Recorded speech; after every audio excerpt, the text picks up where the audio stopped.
श्री चौराग्रगण्य पुरुषाष्टकम्। व्रजे प्रसीदम् नवनीतचौरम् गोपाङ्गनानां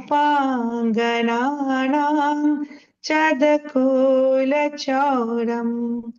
अनेकजन्मार्जितापापचौरम् चौराग्रगण्यं पुरुषं नमामि। श्रीराधिकाया हृदयस्य चौरं नवाम्बुधाशा मलकान्तिचौरम् पदाश्रितानां च समस्तचौरं चौराग्रगण्यं पुरुषं नमामि। अकिञ्चनीकृत्य पदाश्रितं यः करोति भिक्षुं पथिगेहहीनां केनाप्यहोभिषणाचोरैद्रिक् दृष्टा श्रुतो वा न जगत्त्रयेऽपि यदीयानामपि हरते यशेषं गिरिप्रसारा नपि पापरासि आश्चर्यरूपो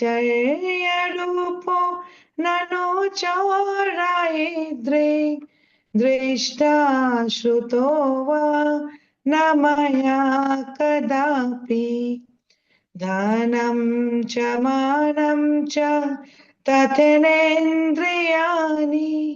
प्राणांश हत्वा मम सर्वमेव पलायसे कुत्र धृतोऽधचौरा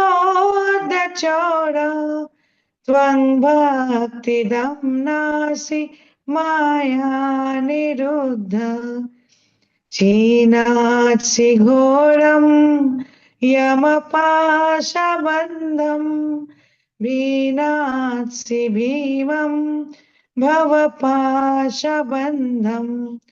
चीनात्सि सर्वस्य समस्तबन्धं नैवात्मनो भक्त कृतं तु बन्धम् मन्मानसे ताम राशेष घोरे कारागृहे दुःख माये निबद्ध लभस्व हे चौर हरे चिराय सचौर दोषो चित्तमेव दण्डम् करागृहे वस सदा हृदये मदीये मद्भक्ति पाशा दृढबन्धन निश्चला सा त्वं कृष्ण हे प्रलयाकोटि शतन्तरेऽपि सर्वस्य चौरा हृदयाराहि मोक्षयामि।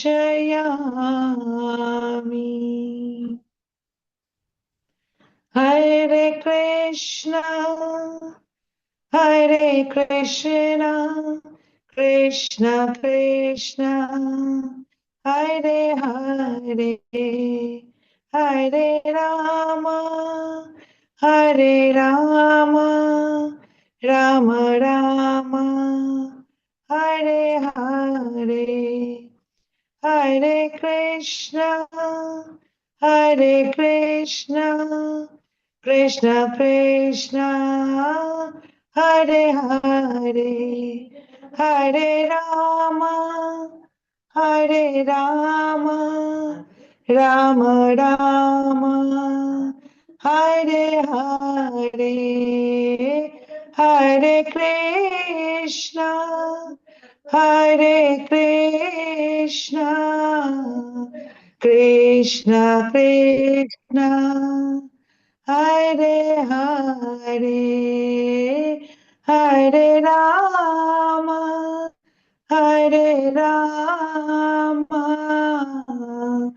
राम राम हरे हरे। हरे कृष्णा, हरे बोल, राधा गोविंद की जय। जय। सभी को हरे कृष्णा, दंडवत प्रणाम सभी को, हरे नमस्कार। कृष्णा। हरे कृष्णा हरे कृष्णा। तो आज पुरुषोत्तम मास में हम लोग पुरुषोत्तम योग जो भक्त लोग पर डे इसका स्वपान करते हैं, हम भी चाहेंगे थोड़ा सा आज एक ये गीत गा लिया जाए सबके साथ। शील प्रभुपाद की जय। ओम श्री परमात्मने नमः। अथ पंचदशोऽध्यायः। श्री भगवान् उवाच। ऊर्ध्वमूलमधः शाखम् अस्वस्थं प्राहुरव्ययम् छत्तांसि यस्य पर्णानि यस्त्वं वेद स वेदवित्। अधस्फूर्ध्वं प्रसुतस्य शाखा गुणप्रवद्धा विषया प्रवाला। अधस्य मूलानि सन्ततानि कर्मानुबन्धीन मनुष्यलोके न रूपमस्ये तथोपलभ्यते नान्तो न चार्दिन च सम्प्रतिष्ठा। अस्वस्थमेनं सुविरूढमूलम् असङ्गशस्त्रेण दृढेन छित्त्वा ततः पदं तत्परिमार्गतव्यं यस्मिन् गता न निवर्तन्त भूयः। तमेव चाद्यं पुरुषं प्रपद्ये यतः प्रवत्ति प्रवसा पुराणी निर्माण मोहाजित संग दोषा आध्यात्म नित्या विनिवृत्त कामा द्वंद्वैर्विमुक्ता सुख दुख संगैर गच्छन्त्यमूढ़ा पदमवन्तत् न तद्भासयते सूर्यो न शशाङ्को न पावकः यद्गत्वा न निवर्तन्ते तद्धामं परमं मम। ममैवांसो जीवलोके जीवभूतः सनातनः मनस्तस्थानीन्द्रियाणि प्रकृतिस्थानि कर्षति शरीरं यद्वाप्नोति यच्चाप्युत्क्रामतीश्वरः उडी गृहीते त्वानि संयाति वायुर्गन्धानि वाशयात्।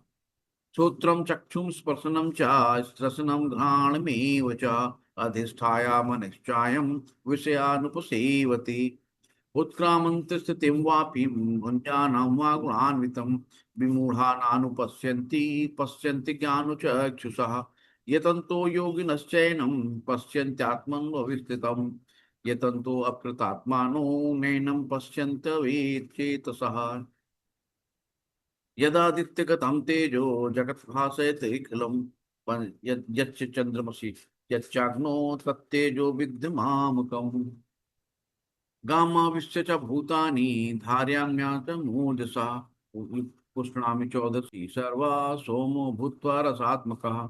अहं वैश्वानरो भूत्वा प्राणिनां देहमाश्रितः प्राणापान समायुक्तः पञ्चाम्यन्त चतुर्विधम् चर्वस्य चाहं हृदि सन्निविष्टो मतः स्मृतिर्ज्ञानमपोहिनं च वेदस्य सर्वैरहमेव वेद्यो वेदान्तकृतदेव विदेव चाहम्।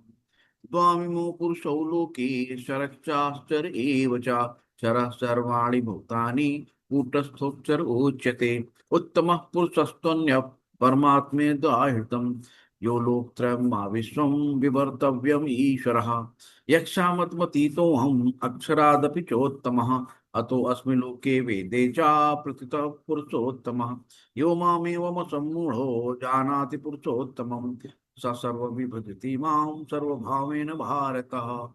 इति गुहितं शास्त्रम् इत्मत्रं मया नघः एतद्बुद्ध्या बुद्धिमान् स्यात् बुद्धिकृतस्य भारतः। ओम तत्सदिति श्रीमद्भगवद्गीतासु उपनिषत्सु ब्रह्म विद्यायां योगशास्त्रे श्रीकृष्ण अर्जुन संवादे पुरुषोत्तम योगो नाम पंचदशोऽध्यायः। श्रीकृष्णार्पणमस्तु श्रीकृष्णार्पणमस्तु श्रीकृष्णार्पण। हरे कृष्णा। सभी को दंड प्रणाम। तो ये 5 मिनट में अध्याय खत्म हो जाता है, तो सबको पर डे ये अध्याय पढ़ना है। तो हम पढ़ा रहे हैं रोज, इसीलिए प्रैक्टिस है। और भी कोई अगर भगवान के गीत गाना चाहे तो 5-6 से गा सकता है। हरे कृष्णा सभी दंड।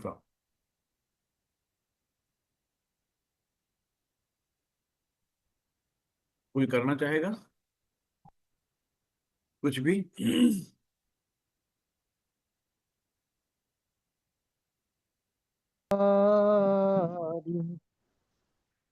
जय राधा माधव, जय कुंज बिहारी, जय गोपी जन वल्लभ, गिरिवर धारी, जय गोपी जन वल्लभ, गिरिवर धारी, जय राधा माधव, जय कुंज बिहारी, हरे कृष्ण कृष्ण कृष्ण कृष्ण हरे हरे, हरे राम राम राम हरे हरे। यशोदानंदन ब्रज जन रंजन, यशोदानंदन ब्रज जन रंजन, यमुना तीर वनचारी, यमुना तीर वनचारी, जय राधा माधव, जय कुंज बिहारी, हरे कृष्ण कृष्ण कृष्ण हरे हरे, हरे राम राम राम हरे हरे। वृंदावन की कुंजों में क्रीड़ा करने वाले राधा माधव की जय हो। कृष्ण गोपियों के प्रियतम हैं और गोवर्धन गिरि को धारण करते हैं। कृष्ण यशोदा के पुत्र और समस्त ब्रजवासियों के प्रिय हैं और वे यमुना तट पर स्थित वनों में विचरण करते हैं। हरे कृष्ण, दंडवत प्रणाम सभी माता जी, सभी प्रभु जी को। हरे कृष्ण हरे हरे। कृष्णा हरे कृष्ण। बहुत सुंदर पौधे, हरे कृष्ण। तो सभी का स्वागत है। आज अध्याय 15, पुरुषोत्तम योग, सर्वोच्च पुरुष का योग। तो भगवान के द्वारा स्वयं गाए हुए गीत हैं, जिसको गीता कहा गया है। तो हमें भगवान के जो पैरों से निकली हैं गंगा जी कितनी पवित्र हैं कि हमारे सारे पाप हर लेती हैं और मुक्ति प्रदान करती हैं। मरने के बाद भी गंगा जी में प्रवाहित किया जाता है। जो भगवान के चरणों से निकली चीजें हैं इतनी पवित्र हैं, तो जो भगवान के मुख से निकली हुई वाणी है कितनी पवित्र हो। तो हम लोग गीता गंगा में स्नान करते हैं रोज सुबह 6 बजे उठ के। बहुत सौभाग्य है, भगवान घर बैठे फ्री में हमें एक सुविधा दे रहे हैं। ये हमारा सौभाग्य है। और जो लोग नींद में सोते रहते हैं कितने दुर्भाग्यशाली हैं कि भगवान घर पे आके नॉक कर रहे हैं लेकिन हम फिर भी सो रहे हैं। अनंत जन्मों से सोते ही चले आए हैं, फिर भी सो ही रहे हैं। और पता नहीं कितने जन्मों और सोएंगे, कब जाके सुध लेंगे, कब भगवान बुद्धि देंगे। तो बुद्धि भगवान तभी देते हैं जब भगवान कहते हैं ना, तेषां सतत युक्ता नाम भजताम प्रीत पूर्वक ददामि बुद्धि योगम तम येन माम परां। जो प्रीत पूर्वक नित्य प्रतिदिन, है ना, सतत कीर्तन करता, भगवान का भजन करता है, तब भगवान कहते हैं ददामि बुद्धि योगम, तो तब मैं उसे बुद्धि देता हूँ। यो निमा में कैसे मुझे प्राप्त कर, बिना भगवान की बुद्धि दिए भगवान को प्राप्त भी नहीं कर सकते। तो भगवान बुद्धि ऐसे नहीं देगा, है ना। जब आप इच्छा जाहिर करोगे ना तभी तो कोई चीज सैंक्शन होगी। जब आप इच्छा ही नहीं जाहिर करोगे तो फिर कैसे मिलेगा? तो हमारी सबसे पहली चीज है इच्छा। हमारी इच्छाएं तो सोना खाना लग्जरी में लगा रहता है कि वो मुझसे अच्छा कैसे, मेरे पास से उससे उसके पास से सामान मैं मुझसे अधिक क्यों है। तो इसी में अनकंट्रोल्ड डिजायर में हम लोग रजोगुण में ही 99% लगे रहते हैं। कलयुग में तमोगुण और रजोगुण की प्रधानता है। तो चलिए गुरुओं को नमन करके हम लोग क्लास को आगे बढ़ाते हैं। ओम नमो भगवते वासुदेवाय। ओम नमो भगवते वासुदेवाय। ओम नमो भगवते वासुदेवाय। ओम अज्ञानतिमिरान्धस्य ज्ञानञ्जनशलाकया चक्षुरुन्मीलितं येन तस्मै श्रीगुरुवे नमः।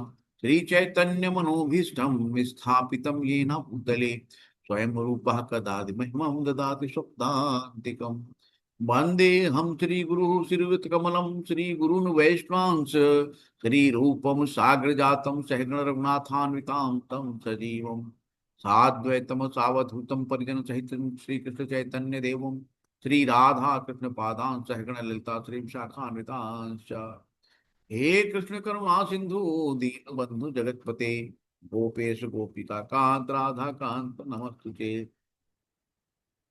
तप्त कांचन गौरांगी राधे वृंदावनेश्वरी वृषभानुसुते देवी प्रणमामि हरि प्रिये। नीलांचल निवासाय नित्याय परमात्मने बलभद्र सुभद्राभ्याम जगन्नाथाय ते नमो। नमो महावदान्याय कृष्णा प्रेम प्रदायते कृष्णाय कृष्ण चैतन्य नामिने गौरी त्वैषे नमः। वाञ्छाकल्पतरुभ्यश्च कृपा सिन्धुभ्येव च पतितानां पावनेभ्यो वैष्णवेभ्यो नमो नमः। नमो विष्णुपदाय पृष्ठप्रस्थाय भूतले श्रीमते भक्ति वेदांत स्वामिनि इति नामिने। नामस्ते सरस्वती देवे गौरवाणी प्रचारिणी निर्विशेषा शून्यवादी पाश्चात्य देशतारिणी। जय श्री कृष्ण चैतन्य प्रभु नित्यानंद श्री अद्वैत गदाधर श्रीवासादि गौरा भक्त वृंदा। हरे कृष्णा कृष्णा कृष्णा हरे हरे हरे राम राम राम हरे हरे। हरे कृष्णा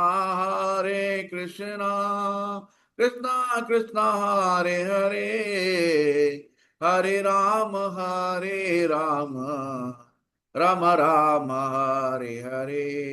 हरे कृष्णा कृष्णा कृष्णा हरे हरे हरे राम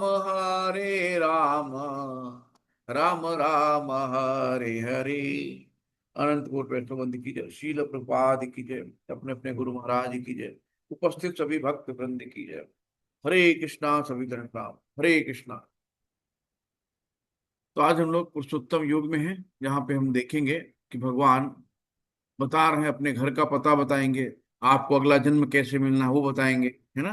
भगवान यहाँ पे अलग अलग ऐसी ऐसी चीजें बताएंगे कि आपको लगेगा कि हाँ यार, गीता में तो सब कुछ लिखा है। कहाँ तक अभी थम थे, है ना। अभी तक हमने क्यों नहीं देखा, अभी तक क्यों नहीं पढ़ा, इतना हमने क्यों मिस किया। अपने आप को लगे यार मैंने बहुत समय बर्बाद कर दिया ना। हमें जो एक लिमिटेड टाइम मिला है, प्रति क्षण प्रतिपल हम लोग मृत्यु की तरफ बढ़ रहे हैं, है ना। कोई ऐसा व्यक्ति नहीं है जो यहाँ परमानेंट के लिए आया, सब टेम्परेरी हैं, सब अस्थाई हैं। लेकिन हम स्थाई वाला काम करते हैं, है ना। ऐसे ऐसे काम करेंगे कि हमको लगता है 600 साल की उम्र लेके आए, कोई दिक्कत नहीं, आराम से खाओ पियो सो, कल फिर देखेंगे। ये सुख रोग होता है, बहुतों को सुख रोग लगा है, तो आराम से सुख से खाते हैं पीते हैं, इसी में पड़े रहते हैं। और ये दर्द हो रहा वो दर्द हो रहा, यहाँ कमर दर्द वहाँ पीठ दर्द, यहाँ बीमारी वहाँ बुखार, है ना। ये डॉक्टर वो डॉक्टर ये जांच। लेकिन जो बेचारा मजदूर है, उसको बीमार होने का भी टाइम नहीं मिलता। वो धूप में, कड़ी धूप में गत्ते उठाता है, बोझा उठाता है, पल्लेदारी करता है ना। उसको बीमार होने का टाइम नहीं मिलता। क्यों? उसको चिंता है कि अगर हम एक दिन बीमार हो गए तो घर के बच्चों को कौन पालेगा। लेकिन जितने भी रईस घराने के लोग हैं उनको देखो रोज बीमारी लगी रहती है ना।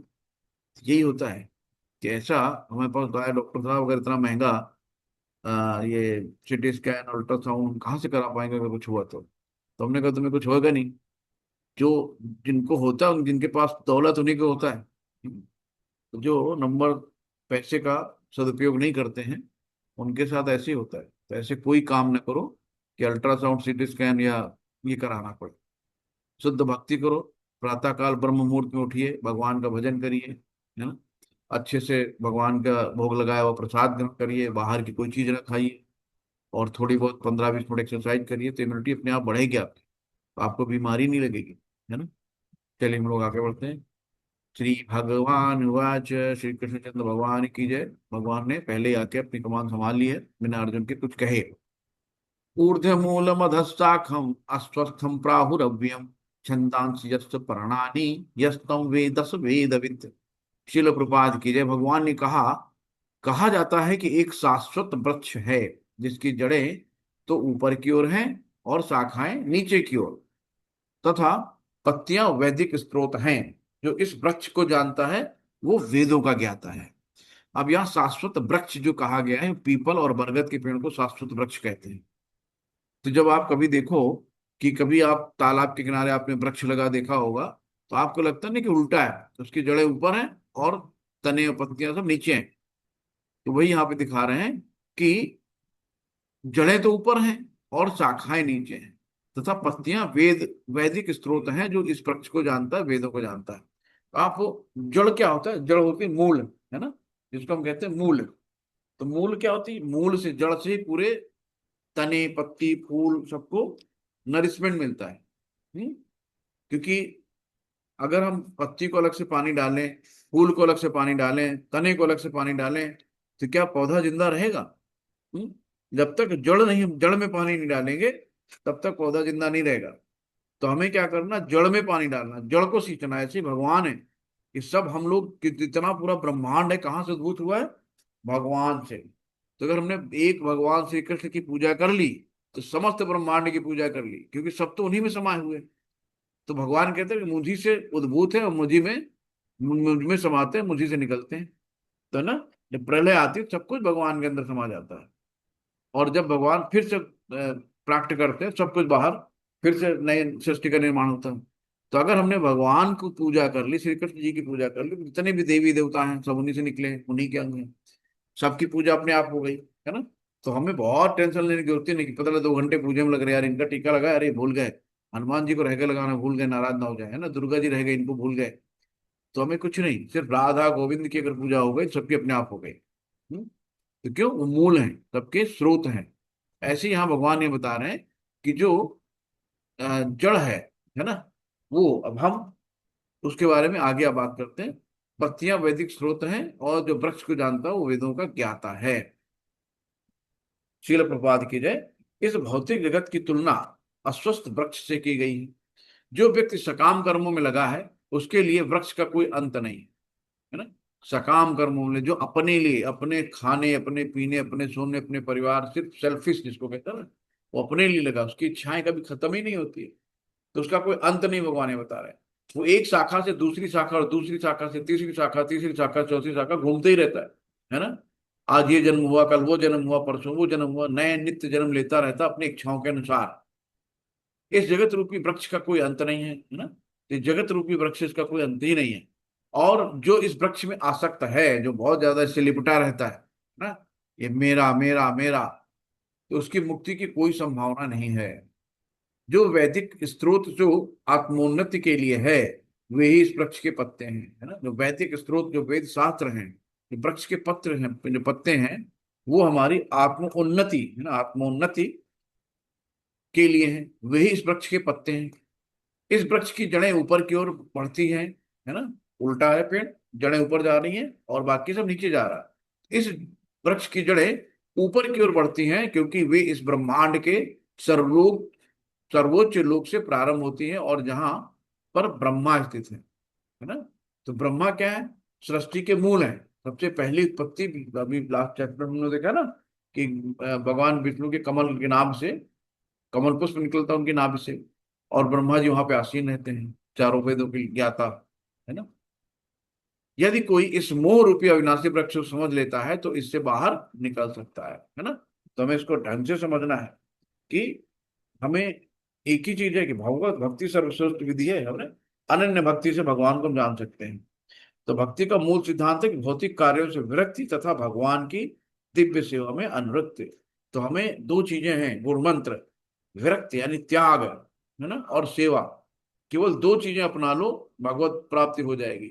कि किसी के अंदर सेवा भाव नहीं होता, कोई सेवा करना नहीं चाहता, करवाना चाहता है। और दूसरी है त्याग, कोई चीज छोड़ना भी नहीं चाहता, सब कुछ मेरा, लपेट के रखो मरने दम तक। मरने के बाद कोई ले ले, लेकिन जीते जी कोई नहीं दे सकता किसी को। तो ये है। यहाँ पे देखो, यहाँ राधा कृष्ण है ना, गोलोक वृंदा धाम में, जहाँ नित्य लीलाएं भगवान की आज भी चलती हैं। गौ माता है, पशु पक्षी सब वहां, वहां का एनवायरनमेंट अलग है ना? एकदम आनंदमय जीवन है वहाँ, कोई दुख नहीं है, कोई परेशानी नहीं है। जितने लोग वहां पे हैं सब नित्य हैं भगवान के साथ। तो सच्चित आनंद में रहते हैं ना, सच्चे आनंद, जो डिजायर है। तो हमने भगवान के यहाँ रहते हुए एक इच्छा जाहिर की कि जो भौतिक प्रभुत्व पे अपना अधिकार जमाने की, कि हम भी जाएं भौतिक दुनिया में, अपना मालिक बने, है ना। हम भी अपना घर चलाएं, परिवार चलाएं, हमको भी लोग मालिक बोले, भाई ठीक है। तो हमने डिजायर इच्छा की, भगवान से भी द्वेष किया। भगवान ने कहा जा भाई, भेज दिया उन्होंने इस पृथ्वी लोक। पृथ्वी लोक को भगवान ने क्या कहा, दुखालय। तो यहाँ पृथ्वी लोक का सबसे सर्वप्रथम जो जीव है ब्रह्मा जी हैं। और जो अपर श्रेणी में आते हैं, है ना, ये मनुष्य लोग फिर इसके बाद आते हैं। फिर उससे जो निम्न श्रेणी में आते हैं सब पशु पक्षी आ जाते हैं, कीट पतंगे, सब ये धीरे धीरे निम्न योनि में चले जाते हैं। तो यही दिखाया कि जड़ हैं, जो मूल है भगवान श्री कृष्ण जी हैं, है ना। और ये सब जो पत्ते हैं जो वैदिक शास्त्र हैं, इस तरीके से सब इन्होंने उल्टे वृक्ष में ये दिखाया है। इस वृक्ष की शाखाएं ऊपर तथा नीचे फैली हुई हैं और प्रकृति के तीन गुणों से पोषित है ना। ये जो वृक्ष की शाखाएं हैं, ये प्रकृति के तीन गुण कौन से हम लोगों ने पढ़े थे, सतोगुण, रजोगुण और तमोगुण। तो ये जो वृक्ष की शाखाएं हैं, इन तीन गुणों से पोषित है। न्यूट्रिशन इनका मिलता है। कि जैसे जैसे हमारी इच्छाएं मरते समय थी, उसी प्रवृत्ति में भगवान ने हमें भेज दिया। हमने धन कम कमाया था, लगा यार अभी इतना पैसा प्राप्त कमा नहीं पाए, अभी बड़ी है आज जिंदगी में, मैंने कोई सुख नहीं लिया, भगवान फिर दोबारा भेजता है, जाओ बेटा फिर पैसा कमाओ, फिर सुख लो जाके, है ना। तो हमारी इच्छाएं क्या थी, हमने नींद पूरी नहीं करी, नींद की गोली खाते फिर भी नींद नहीं आती, भगवान कहते जाओ भैया तमोगुण में जाओ, सो जाके आराम से, है ना। कोई कहता रहे मेरी भक्ति अधूरी रह गई, पूरी भक्ति नहीं कर पाए, तो भाई भगवान कहता जाओ अच्छा सत्तोगुण में फिर से भक्ति करके आओ। तो हमारी इच्छाओं के अनुसार हम उन तीन प्रकृति के गुणों में जब यहाँ पैदा होते हैं तो बंध जाते हैं। और जो इच्छाएं हमारी प्रबल होती हैं, सतोगुण वाली है, रजोगुण वाली है, तमोगुण वाली है, तो उस वो हमारी उस तरीके से हमें माहौल भगवान दिलवा देते हैं, परिवार बना देते हैं। और जो हमारे कर्मों से लिपटे हैं, है ना, किसी के साथ हमने अच्छा कर्म किया, किसी के साथ बुरा कर्म किया, तो वो सब अपना उधारी चुकाने आते हैं। किसी को हमने गाली दी होगी पिछले जन्म में, तो बोला कि आ गया, उसने हमें चार गालियां दे दी, है ना, तो अपनी गालियां उधारी चुकाने आ रहा है। इसलिए कोई गाली दे तो चुपचाप शांत हो जाओ, कह दो यार भैया पिछले जन्म का उधार चुकता कर रहा है, कर लेने दो। लेकिन फिर भी हमने पलट के दे दी तो हमने फिर उधारी कर दी उसके ऊपर, फिर वो हमें देगा कभी कभी, है ना। ये सब कर्म के बंधन, तो हमें कर्म के बंधनों में नहीं बनना। किसी को आपने बहुत अच्छा दान कर दिया, किसी से बहुत उधार ले लिया, अब उधार कर दिया तो वो उधारी चुकाने आएगा, दान कर दिया दान का पुण्य देने आएगा, आपको उसका सुख देने आएगा। ये सब बंधन है ना, मुक्ति कभी नहीं मिलती इनसे। तो हमें सब कर्मों से मुक्ति पानी है। तो सिर्फ माम एकम शरणम व्रजम, भगवान कहते सर्वधर्म परित्याजम, सब छोड़ो जितनी भी चीजें हैं, माम एकम शरणम व्रजम, मेरी शरण में आओ, सर्वधर्म परित्याज्य माम एकम शरणम व्रजम, अहम त्वाम सर्व पाप्यभ्यो मोक्ष्यसि मामि मा शुचि। तो सब कुछ छोड़ छाड़ के भगवान कहते हैं मेरी शरण में आ जाओ, मैं तुम्हें सारे पापों से मुक्त कर दूंगा। जो अनंत जन्मों के पाप है सब खत्म, एक बार में स्वाहा, डिलीट, है ना। बस एक बार भगवान कहते हैं मेरी शरण ग्रहण कर लो, मैं तुम्हें सारे पापों से मुक्त कर दूंगा, डरो मत।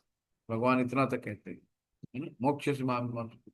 लेकिन फिर भी हम लोग नहीं करते, है ना। कल एक बात हो रही थी कि कितना भी जैसे विश्वामित्र हैं।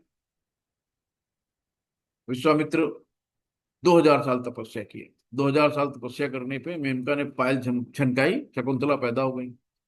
अब मेनका तो अपना उनका तप भंग करने आई थी, उन्होंने अपना काम किया, चली गई वापस। अब विश्वामित्र जी फंस गए मायाजाल में कि अब लड़की का क्या करें यार। लेकिन उनको तुरंत ज्ञान था, है ना, योगी थे, बुद्धिजीवी थे। उन्होंने कहा कहाँ मैं ये इंद्री के जाल में फंस गया और मैंने अपनी तपस्या भंग की, तो अब ये बच्ची का क्या करें। तो उन्होंने तुरंत जो है डिटैचमेंट, है ना, कोई मतलब नहीं कि यार ये छोटी दुधमुही बच्ची कहाँ जाएगी। उन्होंने उसको पत्थर पे लिटा दिया और बोला जो पूरी सारी दुनिया को पालता है इसको भी पाल लेगा, और कह के फिर अपनी भक्ति में चले गए। तो ये क्या था, उनका विश्वास था, है ना, भगवान के प्रति। क्या हम लोग ऐसा कर सकते हैं? हो ही नहीं सकता, है ना। अरे कैसे छोड़ देंगे, कोई ये हो जाएगा वो हो जाएगा। क्यों? भगवान पे विश्वास नहीं है। भगवान को मानते हैं लेकिन भगवान की नहीं मानते, भगवान पे कतई विश्वास नहीं करते। जो करेंगे हम करेंगे, है ना, ऐसा हो जाएगा फिर वैसा हो जाएगा, ये हो जाएगा वो हो जाएगा। बड़ी प्रॉब्लम है। ऐसे हम लोग अभी यात्रा में गए थे एक जगह, नवदीप धाम परिक्रमा में। तो वहां पे टेंट में रुकना होता है। तो डेली डेली 15 से 20 किलोमीटर पैदल चलना होता है। 9 दिन की यात्रा होती है। और जहां तक पहुंचे वहीं पे एक नया गंतव्य रहता है, टेंट रहता है खेतों पे, चटाइयां बिछी रहती है, टेंट लगा रहता है, वहीं पे रात में रुकना होता है। तो सबके अपने अपने लगेज होते हैं। तो जब हम लोग यात्रा में निकलते हैं तो लगेज को ट्रक में डाल दिया जाता है, तब वहीं बाहर रख देते हैं, ट्रक में लद जाता है पूरा लगेज। और लगेज जाके पहले ही, जब आपके पहुंचने से पहले ही वहां पहुंच जाता है नेक्स्ट उस स्टेप पे। फिर जब आप वहाँ पद यात्रा करके पहुंचते हैं तो आपका टेंट नंबर लिखा रहता है कि आपका इस टेंट में पूरे ऑल ओवर वर्ल्ड से लोग आते हैं। तो यूपी के लोग यहाँ, बिहार के लोग, ऐसे ऐसे करके अलग अलग, ऑस्ट्रेलिया, जापान, तो मॉस्को, रूस, सब जगह से अलग अलग आते हैं पिलग्रिम। तो फिर अपना अपना हम लोग लगेज ढूंढते हैं, कहाँ पड़ा है लगेज, ढूंढा फिर ले गए टेंट। एक प्रभु जी मेरे साथ थे, तो वो दीक्षित हैं। लेकिन बस वही कि अरे मेरा अटैची देखे रहना, मेरा सामान देखे रहना, मेरा चार्जर देखे रहना। और हम ऐसे ही छोड़ देते थे। मैंने कहा ठीक प्रभु जी, यहाँ सब सभी भक्त हैं, यहाँ क्या होगा। अरे बोले आप समझते नहीं हो, सब बीच में वो भी आ जाते हैं। हमने कहा आ जाते हैं, क्या ले जाएंगे बोल दिया यहाँ पे। उनका बदला चार्जर गायब हो गया, तो उनका मतलब 4,000 का नुकसान हो गया। तो इतनी आसक्ति है, और उसके बाद पूरी यात्रा में वही टेंशन। तो आप भक्ति करने गए हो लेकिन आपका दिमाग माया में लगा हुआ है कि अरे ये ना हो जाए मेरे साथ, वो ना हो जाए। वहां पे भी जाके उसमें फंसे रहते हैं, माया आपको आगे भक्ति नहीं करने देती। आप भक्ति करने गए हो लेकिन आप मंदिर में गए, दिमाग चप्पल पे लगा है कि यार कोई चप्पल मेरे उठा ले जाए। ये होता है, सबके साथ होता है। तो हमें इनसे निकलना, उबरना है। और जिसका दिमाग चप्पल में लगा रहता है उसी चप्पल गायब हो जाता है ना। तो हमें एकदम सब कुछ डिटैच होना है ना। कि डिटैच कब होंगे? जब हम भगवान पे विश्वास करेंगे। पहले भगवान पे विश्वास कैसे करेंगे? जब भगवान की लीलाएं सुनेंगे, भगवान का गुणगान देखेंगे, भगवान का नाम कहाँ, हम भगवान के जब भी दो लोग मिले भगवान की बातें करेंगे, फालतू की बातें नहीं करेंगे, है ना। तो धीरे धीरे जब भगवान की लीलाएं, भगवान के गुण, भगवान के बारे में हम कथा सुनेंगे, भक्तों के साथ एक दूसरे से वार्तालाप करेंगे, तो धीरे धीरे हमें भगवान पे विश्वास होगा। तो इसलिए हमें भगवान की लीलाओं को सुनना चाहिए। और आप जितनी बार भी, भाई सबने कृष्ण की कहानी सुनी बचपन से लेके अभी तक, लेकिन फिर भी सुनने को तैयार रहते हैं ना। एक नॉवेल पढ़ लो, एक कोई बुक पढ़ लो, तो दोबारा पढ़ने का मन नहीं करेगा। लेकिन भगवान की लीलाएं हैं, रोज सुनो, रोज अच्छा हाँ और क्या हुआ और क्या हुआ? कहीं आपको पता लगा भगवान की लीलाएं चलने, आप जाके बैठ गए, है ना, जिसके अंदर जिज्ञासा है। तो ये होता है कि कभी भी मन नहीं भरता भगवान का नाम गुण सुनने से। तो हमें ऐसे ही करना है। तो यहाँ पे इस वृक्ष की शाखाएं ऊपर तथा नीचे फैली हुई हैं और प्रकृति के तीनों गुणों द्वारा पोषित हैं। इसकी टहनियां इंद्रिय विषय हैं। इस वृक्ष की जड़ें नीचे की ओर भी जाती हैं और मानव समाज के सकाम कर्मों से बंधी हुई हैं। इस वृक्ष के वास्तविक स्वरूप का अनुभव इस जगत में नहीं किया जा सकता। कोई भी नहीं समझ सकता कि इसका आदि कहाँ है और अंत कहाँ है। इसकी जड़ें कहाँ तक हैं, कहाँ तक फैली हैं, किसी को पता है? आदि अंत है ही नहीं। या इसका आधार कहाँ है, बेस कहाँ है? लेकिन मनुष्य को चाहिए कि इस दृढ़ मूल वाले वृक्ष को विरक्ति के सत्य से काट दे। विरक्त, है ना, डिटैचमेंट। हमें आसक्ति नहीं रखनी है। हमें तत्क्षण तत्पल तैयार रहना है कि पता नहीं कब बुलावा आए सबको छोड़ के जाना है ना? तो चाहे छोड़ना तो है ही है, चाहे गले में फांसी लगा के छुड़वा लो और चाहे प्यार से छोड़ दो, है ना? तो वही बात है, जो आदमी कहता है ना कि यार नौकरी से रिजाइन करने वाले हैं, क्यों भैया, क्योंकि काम वाम हो नहीं रहा, या तो वहां से लात मार के निकाल दिएंगे, उससे पहले मैंने पहले रिजाइन दे दिया कि बेइज्जती ना हो, है ना? ऐसे ही आपको पहले से विरक्त हो जाना है कि हमें दिमाग में रखना है कि आज नहीं तो कल कोई दो ही लोग हैं दुनिया में, एक तो गुजर गए, दूसरे गुजरने वाले हैं, तीसरा कोई है नहीं। यहाँ पे कोई रुकना नहीं है, पर डे नित्य हम लोग मृत्यु की तरफ बढ़ रहे हैं, एक एक दिन एक एक क्षण हमारा मृत्यु की ओर बढ़ता चला जा रहा है। ये हमें याद रखना है। और जब हम याद रखेंगे तो हमें लगेगा हमारे पास लाइफ कितनी कम है ना? हमने कितना खा पी के सो के लाइफ को बर्बाद कर दिया। अब जो भी बचा है उसको भगवान के श्री चरणों में सेवा में लगा लें। तो कम समय बचा है ना? अब लगता है कितना कर ले कितना कर ले, कम है। और फिर भी अगर आदमी नहीं चेतता तो उससे बड़ा मूर्ख कोई है नहीं। लेकिन मनुष्य को चाहिए कि इस मूल वाले वृक्ष को विरक्त के सत्र से काट दें। तत्पश्चात ऐसे स्थान की खोज करनी चाहिए जहां जाकर लौटना ना पड़े, और जहां उस भगवान के शरण ग्रहण की कर ली जाए, जिससे अनादिकाल में प्रत्येक का सूत्रपात या विस्तार होता आया है ना? तो हमें जब ज्ञान हो जाएगा तो फिर हम किसी न किसी सदगुरु की शरण में जाएंगे, है ना? जो प्रमाणिक गुरु होंगे उनकी शरण में जाएंगे, जो कि भगवान का रिप्रेजेंटेटिव होते हैं। स्वयं भगवान नहीं है लेकिन भगवान से भी कम नहीं है, भगवान की ही तरह है। तो जो गुरु हमें भगवान का मार्ग दिखाएंगे, हमें बताएंगे, तो हमें उनकी शरण में जाना चाहिए। ना तद्भासयते सूर्यो न शशांको न पावका यद् गत्वा न निवर्तन्ते तद्धामं परमं मम। भगवान अपने घर का पता बता रहे हैं, नोट कर लो, है ना? भगवान अपने घर का पता बता रहे हैं। क्या बता रहे हैं? कि वो मेरा परम धाम है। ना तो सूर्य या चंद्र के द्वारा प्रकाशित होता, वहां सूर्य चंद्रमा की भी जरूरत नहीं है ना? वो सब प्रकाशित है।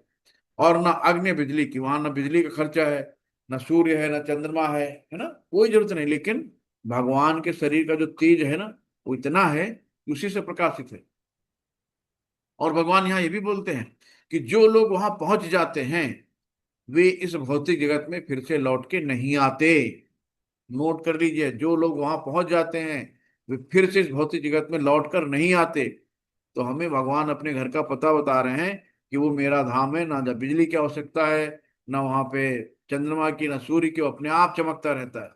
और जो मेरे धाम में आ गए वो फिर मेरे साथ रहते हैं, है ना? उनको लौट के फिर से दुखालय में नहीं आना पड़ता है। तो आप दुखालय में दोबारा आना चाहेंगे, है ना? तो इसलिए हमें क्या करना है? भगवान की भक्ति, सिर्फ अनन्य भक्ति और कुछ नहीं, सिर्फ भक्ति। तो भगवान साफ साफ कह रहे हैं कि जो लोग वहां पहुंच जाते हैं फिर इस भौतिक जगत में लौट के नहीं आते। तो हमें यहाँ पे सोना खाना बच्चे पैदा करने के लिए नहीं भेजा गया, भगवान ने अपनी भक्ति करने के लिए भेजा, अपनी सेवा के लिए भेजा है। तो ये ज्ञान हम लोग भूल गए। भगवान से हमने वादा किया था, प्रॉमिस किया था, लेकिन सब भूल गए। यही है। आगे कहते हैं, ममैवांश जीव लोके जीवभूत सनातना मन खस्तानि इंद्रियाणि प्रकृतस्थानि कर सती। ममैवांश जीव लोक, जितना प्रत्येक पूरे ब्रह्मांड में एक माइक्रोस्कोपिक लेके जो आंखों से नहीं दिखता, एक जाइंट हाथी या व्हेल से भी बड़ा, है ना? जो भी जीव है, भगवान कहते हैं ममैवांश जीव लोको, प्रत्येक जीव में मेरा अंश है ना? सब में जो आपके अंदर है भगवान, वही चींटी के अंदर भी है, वही एक कुत्ते के अंदर भी, वही गधे के अंदर भी, वही एक सुअर के अंदर भी है ना? सिर्फ उन्होंने चूल्हा अलग अलग पहना हुआ है। जीव वही है, अंश भगवान का वही है सिर्फ, है ना? हम लोगों को लगता है यार सुअर है, गंदा है, मैला खाता है, लेकिन भगवान ने सूकर का भी रूप रखा है ना? भाई भगवान पे या उन पे कोई फर्क नहीं पड़ता। आप मल का है, पौटी का पानी है, नाले का पानी है, सूर्य सोख लेता है, क्या सूर्य अपवित्र हो जाता है ना? गंगा जी का पानी सोख लेता है, समुद्र का पानी सोख लेता है, उस पर कोई फर्क पड़ता है? नहीं पड़ता है। वैसे भगवान के अंश सब। तो हमें सबसे प्रेम रखना, सबसे प्रीत रखना, किसी से दुर्व्यवहार नहीं रखना। एक चांडाल चांडाल क्यों ना हो, जो कुत्ते का मांस खाना हो, उसको भी हमें सम्मान देना है। भैया ये भगवान का अंश है ना? सब चलते फिरते मंदिर हैं, हम लोग मंदिर में भगवान को ढूंढने जाते हैं ना, और हर इंसान में भगवान का अंश है। तो अगर जब ये ज्ञान हो जाएगा तो आप सबसे प्रेम करोगे, किसी को दुत्कारोगे नहीं कि पहला चलते फिरते कुत्ते को डंडा मार दिया, ईंटा मार दिया, है ना? ये गलत है, पाप है। तो हमें सबसे समभाव रखना है कि प्रत्येक प्राणी में भगवान का ही अंश है। वो अपने कर्मों से आज इस योनि में है, निम्न योनि में है। हमारे कर्म, हमारे भी कर्म बुरे होंगे तो हम भी कुत्ते गधे बैल सुअर बन जाएंगे, नाली कीड़े बन जाएंगे, फिर 84 लाख योनि में भटकेंगे, फिर कभी भगवान की कृपा होगी, फिर मनुष्य जन्म मिलेगा, है ना। तो जब तक उनकी कृपा नहीं होती नहीं मिलता, लेकिन जब कृपा मिली, बड़े भाग्य मानुष तन पाया, सुर दुर्लभ सदग्रंथन गाया, बड़े भाग्य से मनुष्य का जन्म मिलता है ना। और सुर दुर्लभ सब देवता लोग भी गुणगान करते हैं, देवता लोग भी तरसते हैं कि हमें एक बार फिर से मनुष्य का जन्म दे दो, क्योंकि मनुष्य के जन्म में भक्ति और कहीं है ही नहीं, है ना, और कहीं उद्धार का है ही नहीं। तो इस नरदेही है, इसको समझो जानो, और जो जान गया उसको फिर टेंशन होने लगती है ना। फिर अपने आप सुबह उठ के पूजा पाठ भक्ति करना कि भाई चलो, यहाँ पे ट्रम्प से लेके धीरू भाई अंबानी अडानी से लेके एक मोची और पान वाला कोई सुखी नहीं है, जो जहां वही दुखी है। ये दुख खा ले, यहाँ सुख है ही नहीं। तो हम लोग जो है अस्थाई सुख ढूंढते हैं, क्षणिक, और क्षणिक सुख में पड़े रहते हैं। लेकिन भगवान कहते हैं ना, जो मेरे धाम में आ गया वो परमानेंट सतचित आनंद, यहाँ सुख नहीं वहां आनंद रहता है हमेशा। हर चीज, किसी चीज की कमी नहीं रहती, जो हम यहाँ पे तरसते रहते हैं हर चीज के लिए। तो इस बद्ध जगत में सारे जीव मेरे शाश्वत अंश हैं। बद्ध जीवन के कारण, 6 इंद्रियों के कारण घोर संघर्ष कर रहे हैं, है ना। बद्ध जीवन है, हमने बंधे हुए हैं, बंधन में हैं। किसमें? तीनों गुणों के, सतोगुण, रजोगुण और तमोगुण से हम बंधे हैं, और इनसे हम संघर्ष कर रहे हैं, जिनमें मन भी सम्मिलित है ना। तो ये है, शरीर यद वाप्नोति यच्चा प्रत्कामतीश्वरः गृहीत्वैतानि संयाति वायुर्गंधा निवास्यात्। भगवान यहाँ बता रहे हैं कि इस संसार में जीव अपनी देहात्म बुद्धि को एक शरीर से दूसरे शरीर में उसी तरह ले जाता है, जिस प्रकार वायु सुगंध को ले जाती है ना। कहीं बढ़िया गुलाब का फूल लगा है, प्लांट गमले में लगा है, लेकिन उसकी जिधर हवा जा रही है ना, महक जाती है ना। कोई सेंट लगा के निकल गया बगल से, तो जिधर हवा चल रही है उसकी महक जाती है ना। तो वैसे ही वो महक क्या दिखाई देती है आपको, कहाँ जा रही, कौन लेके जा रहा है ना। लेकिन उसको महसूस करते हैं, हाँ यार ये महक आ रही, कहाँ से आ रही, उधर से आ रही है ना। वैसे ही भगवान कहते हैं कि जिस तरह वायु सुगंध को लेके जाती है, वैसे ही एक शरीर से दूसरे शरीर में हमें, जो प्राणवायु है ना, एक शरीर से दूसरे शरीर में व्यक्ति ऐसे प्रवेश करता है।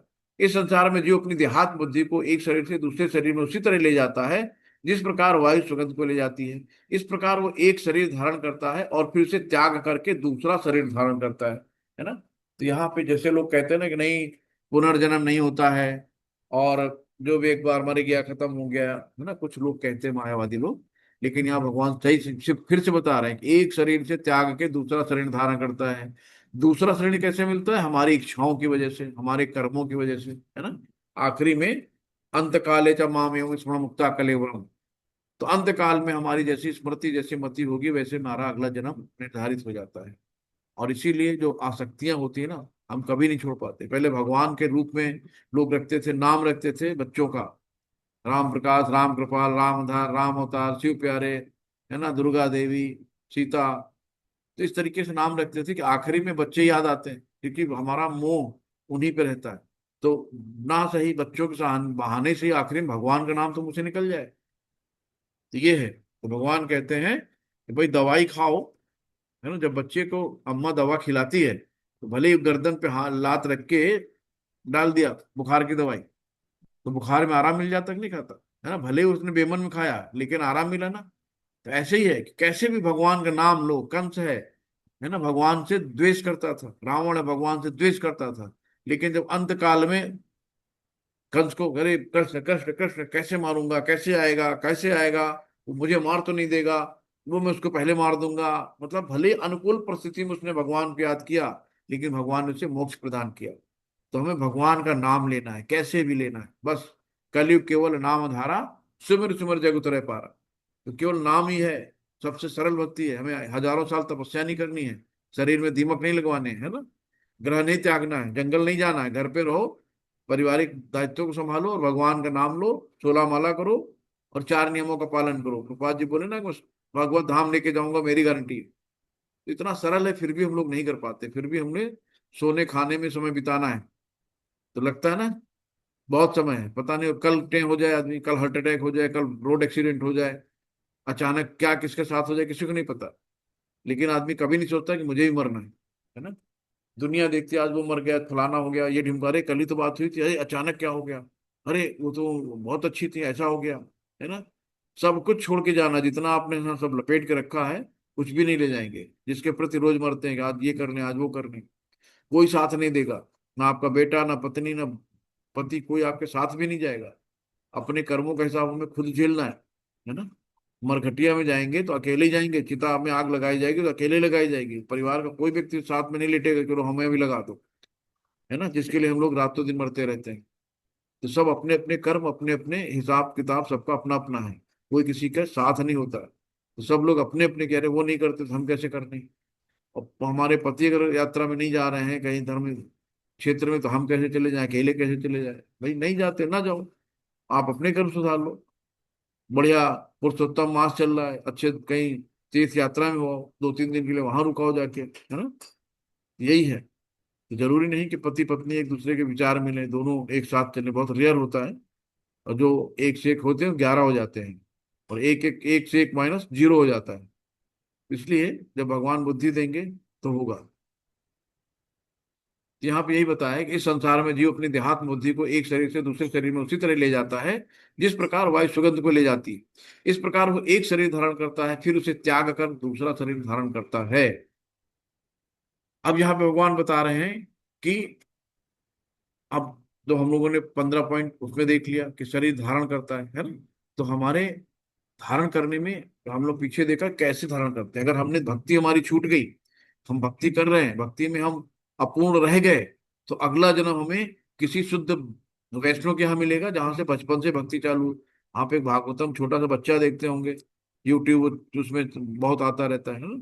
जरा सा बच्चा, उसको कितने श्लोक याद है, कितना अच्छा ज्ञान है उसको, है ना। छोटा सा बच्चा बोलना सीखा है लेकिन उसको सब आता है। क्यों आता है? कि उसको पिछले जन्म का शुद्ध भक्त रहा होगा, और शुद्ध भक्ति में कहीं ना कहीं उसकी भक्ति कंप्लीट नहीं हो पाई, तो उसको ऐसे शुद्ध वैष्णव घर में जन्म मिल गया, या बहुत शुद्ध रईस घराने में जन्म मिल गया, है ना। आज नीता अंबानी के यहाँ देखो रोज भजन कीर्तन होते हैं, धनाढ़ घर में जन्म मिल गया, है ना। तो भगवान फिर से एक मौका देते हैं कि चलो भाई, एक भक्ति अधूरी रहेगी तो एक बार फिर आ जाओ।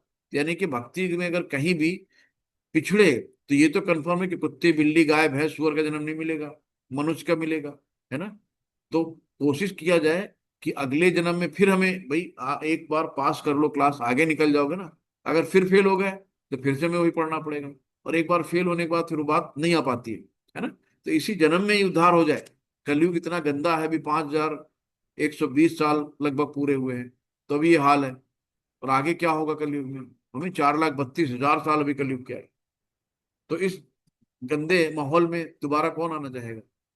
इस प्रकार दूसरा स्थूल शरीर धारण करके जीव विशेष प्रकार के कान, आंख, जीभ, नाक तथा स्पर्श प्राप्त करते हैं। 5 इंद्रियां होगी ना। और जो मन के चारों ओर संकुचित होता है, तो मन, बुद्धि, अहंकार ये आपकी आत्मा के साथ जाता है ना। ये मन, बुद्धि, अहंकार, फिर मन जो आपका पुराना वाला था ना, फिर वही मन अगले जन्म में फिर आता आपके साथ में, है ना। तो मन ऐसा साथ चलता है, और बुद्धि अहंकार ये पीछा नहीं छोड़ती है। इसलिए इनको सबको हमें समाप्त करना है। इस प्रकार दूसरा स्थूल शरीर धारण करके जीव विशेष प्रकार नाक, कान, आंख, जीभ तथा स्पर्श यानी त्वचा प्राप्त करता है, जो मन के चारों संकुचित है। इस प्रकार वो इंद्रिय विषयों को एक विशिष्ट समुच्चय का भोग करता है। उत्क्रामंत स्थितिम वापिम भुंजानाम व गुणान्वितम विमूढ़ा नानुपश्यन्ति पश्यन्ति ज्ञानुचक्षुषु। मूर्ख ना तो समझ पाते हैं कि जीव किस प्रकार अपना शरीर त्याग सकता है, और ना ही वो समझ पाते हैं कि प्रकृति के गुणों के अधीन वो किस तरह के शरीर को भोग करता है ना? भगवान यही कहते हैं, जो मूर्ख होते हैं उनको पता ही नहीं होता कि कैसे उनका शरीर त्यागेगा, कैसे उसको नया जन्म मिलेगा, है ना। वो कैसे किस भोग में पड़ा है, क्या कर रहा है, रजोगुण में, सतोगुण में, तमोगुण में, कि प्रकृति के किस गुणों के अधीन में किस तरह के शरीर का भोग कर रहा है। लेकिन जिसकी आंखें ज्ञान से प्रशिक्षित हैं वो सब देख सकता है। तो जिसके अंदर भगवान ने दिव्य दृष्टि दे दी है, ज्ञान के चक्षु दे दिए हैं, वो सब कुछ देख सकता है कि हाँ यार, दुनिया में रोज आदमी देखते हो ना, एक तो गरीब आदमी है, मुंह है खाने का नहीं, एक बहुत रईस आदमी है ना। एक तो बहुत लग्जरी लाइफ जी रहा है, एक बहुत मेहनत कर रहा है, एक बहुत गधों की तरह रातों दिन लगा रहता है, लेकिन उसकी किस्मत सुख नहीं है। एक से एक हमने महिलाएं देखी, बहुत अच्छी हैं गुणों में, धर्म में, पूरा परिवार चलाती है, लेकिन बचपन में पिताजी खत्म हो गए, गरीबी में जिंदगी जी, फिर किसी तरीके से मैरिज हुई तो पति अच्छा नहीं मिला, परिवार अच्छा नहीं मिला, जिंदगी भर स्ट्रगल करती है, सिर्फ स्ट्रगल। क्यों? कहीं ना कहीं हमारे प्रारब्ध होते हैं, हमारे पूर्व जन्मों के कर्म होते हैं, है ना। किसी को बच्चे नहीं है, किसी को बहुत बच्चे हैं तो अबॉर्शन करा दे रहा, मार दे रहा है ना। ये सब क्यों हो रहा है? ये सब हमारे प्रकृति के यही गुणों के अधीन, जो हम सतो रजो तमो गुण में बंधे हैं, इसकी वजह से हो रहा है। और इन कर्मों का सबका फल है, सबका भोग है। यही है कि पिछले जन्म में हमने बच्चों से नफरत किया तो आज भगवान ने हमें बच्चे नहीं दिया, है ना।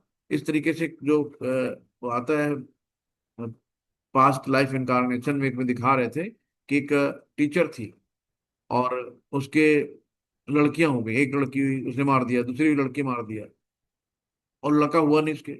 और जो स्कूल में पढ़ाती थी, लड़कों को बहुत मारती थी, मतलब लड़कों से उसको बहुत चिढ़ होती थी, मेरे तो है नहीं। तो उसका जो अगला जन्म हुआ, उसमें उसके कोई बच्चे ही नहीं थे, बच्चे होते थे मर जाते थे तुरंत। जब उसको पास्ट लाइफ इनकारनेशन में देखा गया तो उसने उसके कर्म दिखाए कि तुमने ऐसे ऐसे कर्म किए थे, इसलिए तुम्हारे बच्चे हुए मर गए, हुए हुए मर गए, होते भी मर गए, और ज्यों के त्यों बनी हुई है ना। तो आदमी सोचता है कि मेरे साथ ही ऐसा क्यों, लेकिन हमें पता नहीं हमने क्या करा है। हम अपने कर्मों की सजा भोग रहे हैं। आज हम सुखी हैं तो अपने कर्मों से, दुखी हैं तो अपने कर्मों से। यही है। तो जिसने आंखें ज्ञान से प्रसिद्ध, अब ये इंजीनियर है, जिसको पता है कि गाड़ी खराब हो गई है तो हमें कौन सी जगह पे जाके कौन सा सेक्टर इसमें देखना, सेक्शन कौन सा सेक्शन में गाड़ी खराब होगी, उसने गया खर्च से वहां देखा, सही किया, गाड़ी स्टार्ट हो गई। लेकिन हमें क्या है, हमें पता ही नहीं, करिए अक्षर बहुत बराबर, गाड़ी खोल लिया बोनट, क्या देखेंगे उसमें, कहाँ जाएंगे, कोई ज्ञान नहीं है ना। लेकिन जिसकी आंखें ज्ञान से प्रशिक्षित होती हैं वो सब देख लेता है एक बार में, अच्छा ये प्लॉट में गड़बड़ी है ना। वैसे हमें भी ज्ञान से अपने आंखों को प्रशिक्षित करना है, हमें पता करना है कि हम यहाँ पे मेहमान हैं, गेस्ट हैं, परमानेंट नहीं है, अस्थायी रूप से आए हैं, आज हैं कल नहीं रहेंगे। तो हम यहाँ परमानेंट किस चीज को माने, किसको हम अपना माने? कोई अपना नहीं है ना। आपके जाने के बाद आपके साथ कोई नहीं जाएगा। 4 दिन आपका गम मना लेंगे, बेटा पति पत्नी पत्नी कुछ भी हो, उसके बाद फिर अपना हाँ हाँ खेलना खाना कुछ सब हो जाएंगे, फिर अपना भूल गए, है ना। चाहे जितना हो, कोई किसी के साथ नहीं होता। तो सब यहाँ पे रिश्ते स्वार्थ के हैं। इसको समझिए, इन रिश्तों से आपकी जो जिम्मेदारी, जिम्मेदारी को निभाइए, लेकिन डिटैच रहिए। कोई किसी का नहीं रे बंदे, झूठे सब नातों का क्या, है ना। सुना ना, कसमें वादे प्यार वफा के। ये आत्म साक्षात्कार को प्राप्त प्रयत्नशील योगी जन ये स्पष्ट रूप से देख सकते हैं कि, लेकिन जिनके मन विकसित नहीं है, वो जो आत्म साक्षात्कार को प्राप्त नहीं है, वो प्रयत्न करके भी ये नहीं देख पाते कि क्या हो रहा है ना। तो आत्म साक्षात, ये देखो यहाँ पे चैतन्य महाप्रभु बैठे हैं और ये सब ज्ञानी लोग बैठे हैं जिन्होंने आत्म साक्षात्कार कर लिया है। ये सब अपना वैष्णव ड्रेस में आ गए हैं, इन्होंने सब कुछ त्याग दिया है और भगवान के श्री चरणों की सेवा में आ गए, और भगवान से अपने गुरु महाराज जी से ज्ञान लेके आगे बढ़ा रहे हैं, है ना। तो प्रयत्नशील हैं आगे बढ़ने के लिए, आगे जानने के लिए उत्सुक हैं। तो और जिनके मन आत्म साक्षात को प्राप्त नहीं है, तो प्रयत्न करके भी नहीं देख पाते कि क्या हो रहा है, आराम से सोते हैं। उनको 8 बजे तक सोना है, रात में 9 बजे से लेके सुबह 8 बजे तक का सोना है, फिर दोपहर में खाना खा के फिर सोना है। तो दिन भर 12 घंटे तो सोना हो गया 24 घंटे में। उसके बाद फिर और आलस प्रमद्दा आती है, फिर अपना 2-4 घंटे नहाने धोने सुसुपोटी में चला गया, फिर खाने पीने में चला गया, फिर थोड़ा बहुत काम वाम देके फिर सो गए। तो सिर्फ इसीलिए उनका तमोगुणी होते हैं, उनका कुछ नहीं होता, पशु योनि में अगली जन्म में भेज दिया जाता है उनको, ऐसे लोग हैं। तो यही है। तो प्रयत्न ही नहीं करते। उनको अगर आप बताओगे भी ना कि ये देखो अच्छी चीज है, ये देखो लिंक ज्वाइन कर लो, सुबह क्लास चल रही, दोपहर में क्लास चल रही, भगवान का नाम, अरे कौन यार, सब बकवास है, भगवान का टाइम नहीं है ना? तो भगवान के लिए टाइम नहीं है। भगवान कहते हैं मैं स्वयं काल उसमें यथा देह, मैं खुद ही स्वयं काल हूँ। तो जिस दिन चाहेंगे 1 सेकंड में पूरा समय मिल जाएगा।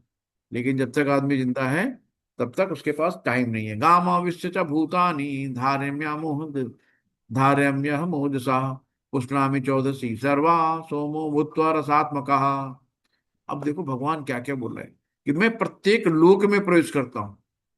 पूरे ब्रह्मांड में जितने भी लोक हैं, भगवान लोक मतलब कि कहीं पे सतोगुण चल रहा होगा, कहीं तो कहीं सतयुग चल रहा है, कहीं त्रेता चल रहा है, कहीं द्वापर चल रहा है, कहीं कलयुग चल रहा है ना।